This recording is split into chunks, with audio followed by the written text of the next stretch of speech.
Hello दोस्तों, नमस्कार। मैं हूं प्रमोद राव और आप देख रहे हैं बहुजन लाइव। दोस्तों, आज की वीडियो में हम लोग जानेंगे कि बहुजन समाज पार्टी जिसने लोकसभा 2024 का चुनाव अकेले लड़ने का निर्णय लिया है, तो जब वह अकेले चुनाव लड़ेगी तो 2024 के चुनाव में वह कितने सीटें जीत रही हैं।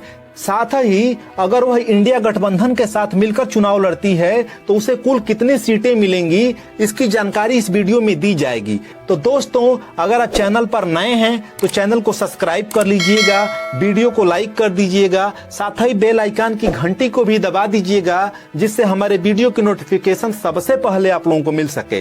तो दोस्तों, चलिए वीडियो को शुरू करते हैं और जानते हैं कि लोकसभा 2024 में बहुजन समाज पार्टी को, या दूसरी भाषा में कहें तो 2024 लोकसभा चुनाव में बहुजन समाज पार्टी कितनी सीटें जीत रही हैं। सम्मानित साथियों, नीतीश कुमार जी ने विपक्षी दलों की पटना में एक मीटिंग कराई थी। उसका न्योता यानी कि इनविटेशन माननीय बहन जी को नहीं दिया गया था। बहन जी को पटना में नहीं बुलाया गया था। दूसरी मीटिंग विपक्ष की बंगलुरु में हुई, वहां भी माननीय बहन जी को नहीं बुलाया गया।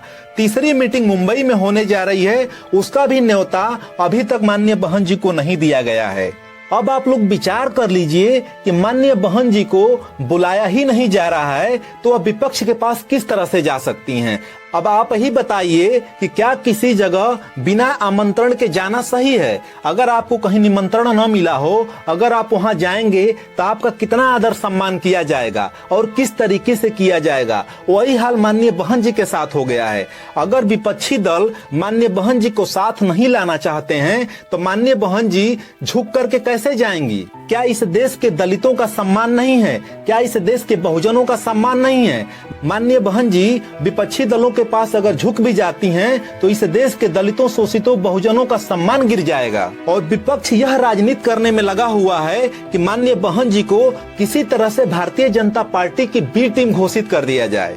इस पूरे हालात को देखते हुए माननीय बहन जी अकेले चुनाव लड़ने का निर्णय ली हैं, क्योंकि माननीय बहन जी बीजेपी के साथ जा नहीं सकती हैं और विपक्ष उनको बुला नहीं रहा है। तो इस सूरत में बहन जी क्या करें? राजनीति करना छोड़ दें? बिल्कुल नहीं छोड़ेंगी, क्योंकि बहन जी के पास आज भी 25 से 30% वोट है। जितना पूरा विपक्ष इकट्ठा होकर के मीटिंग पर मीटिंग करके वोट इकट्ठा करेगा, उतना अकेले वोट माननीय बहन जी के पास है। इस वजह से माननीय बहन जी ने अकेले चुनाव लड़ने का निर्णय लिया है। लेकिन अब बात आती है कि विपक्ष माननीय बहन जी को बुलाना क्यों नहीं चाहता है।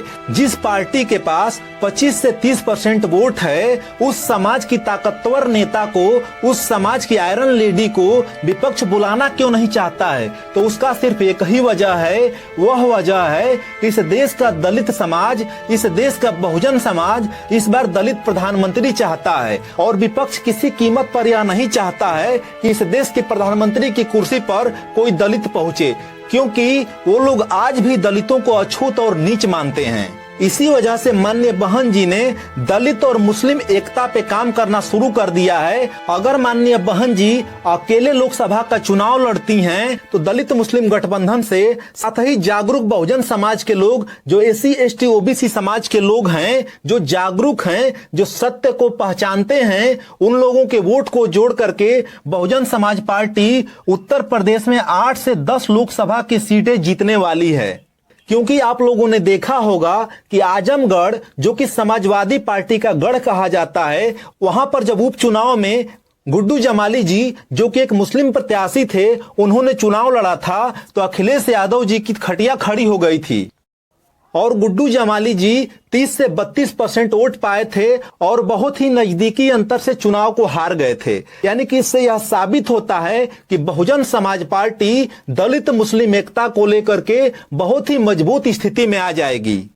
अगर वहीं बहुजन समाज पार्टी और समस्त विपक्षी दल, जिसको इंडिया गठबंधन कहा जा रहा है, अगर यह लोग मिलकर चुनाव लड़ते हैं तो यह पिछली बार की तरह होगा। जिस तरह से उत्तर प्रदेश में 80 में से 40 सीटें बहुजन समाज पार्टी लड़ी थी और 40 सीटों में सपा और आरएलडी सहित अन्य पार्टियां लड़ी थीं, उसी समीकरण के तहत इस बार भी इंडिया गठबंधन के तरफ से 38 से 40 सीटें बहुजन समाज पार्टी को मिलेंगी, जिसमें से अगर सभी लोग मिलकर लड़ते हैं तो वोट कटने की कोई संभावना नहीं है।